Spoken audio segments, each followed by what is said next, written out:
Assalamualaikum warahmatullahi wabarakatuh. Halo sobat setia Fakta Kehidupan. Tidak lupa kami sampaikan salam sehat, salam sejahtera. Semoga tercurah segala bentuk kebaikan dan juga kita semua dalam lindungannya. Seperti biasa, kita akan berbagi kisah dari yang unik, menarik sampai bikin nangis. Mari kita simak kisahnya.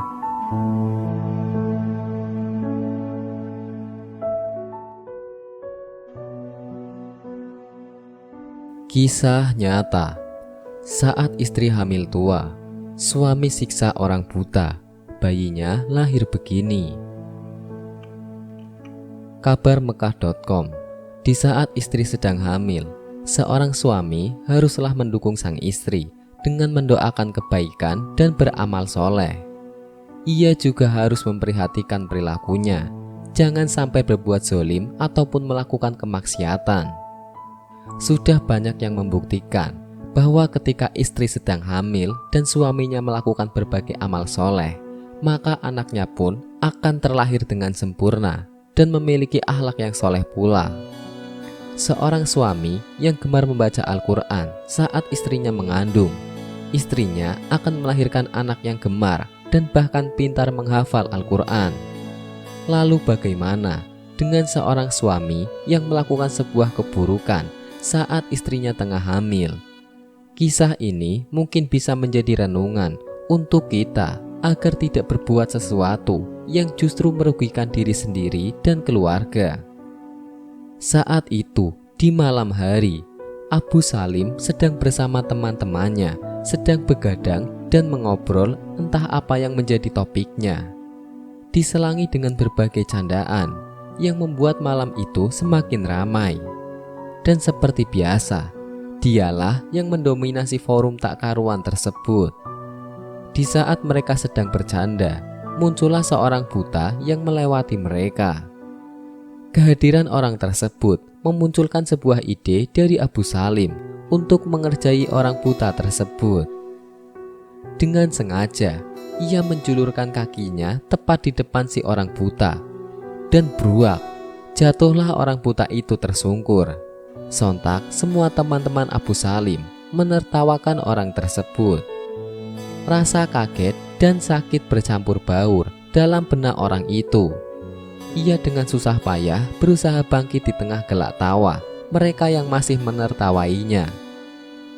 Semakin keras tawa Abu Salim dan kawan-kawannya membuat orang buta tersebut marah dan berkata, "Kau telah mengerjai orang yang tidak bisa melihat. Semoga Allah membalas apa yang telah kamu lakukan." Namun meski orang tersebut telah marah dan berdoa kepada Allah, Abu Salim tetap tidak meminta maaf ataupun menyesal. Ia sibuk dengan kebanggaan karena telah mengerjai orang buta tadi. Mereka menganggap bahwa orang yang berbuat seperti itu merupakan sebuah kesenangan semata tanpa ada perasaan bersalah. Setelah malam mulai larut, forum tidak jelas tersebut kemudian bubar dan Abu Salim pun pulang ke rumahnya. Saat masuk ke dalam rumah, ia melihat bahwa istrinya tengah kesakitan seperti akan melahirkan. "Dari mana saja kamu, Mas?" Dengan santai ia berkata, "Biasa, ngumpul bareng temen." "Sungguh aku sangat kesakitan. Sepertinya aku akan melahirkan malam ini." Setelah mendengar ucapan tersebut, barulah Abu Salim terdiam dan keringat dingin mengucur dari dahinya. Dengan segera, ia membawa sang istri ke rumah sakit.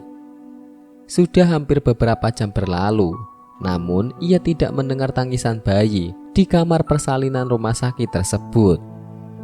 Abu Salim yang bingung kemudian berpamitan untuk hendak keluar.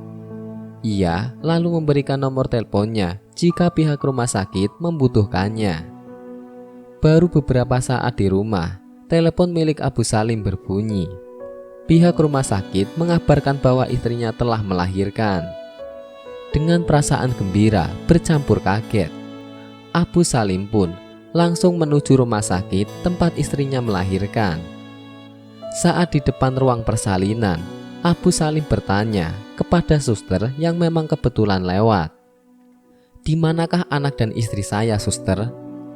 "Maaf Pak, Bapak diminta untuk bertemu dokter dahulu."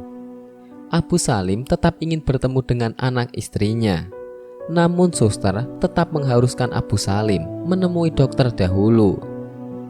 Meski sedikit menahan emosi, akhirnya Abu Salim menuruti kata suster tersebut. "Pak, anak Anda cacat cukup berat di kedua matanya. Sepertinya ia akan kehilangan penglihatannya."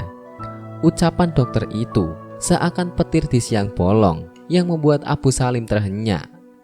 "Apa? Anak saya akan buta?" "Anda harus ikhlas Pak, semua ini sudah ketentuan Allah." "Tidak, anak saya tidak boleh buta," ucap Abu Salim yang diikuti dengan derayan air mata yang tak sanggup dibendungnya. Di tengah kesedihannya tersebut, ia teringat dengan sosok orang buta yang ia kerjai. "Inilah balasan itu ya Allah," tangisnya semakin penuh penyesalan. Semoga kisah tersebut bisa menjadikan kita contoh untuk tidak sewenang-wenang kepada kaum yang lemah, karena ketika mereka berdoa, maka sesungguhnya doa orang yang teraniaya akan cepat dikabulkan oleh Allah Subhanahu wa Ta'ala. Wallahu a'lam bishawab.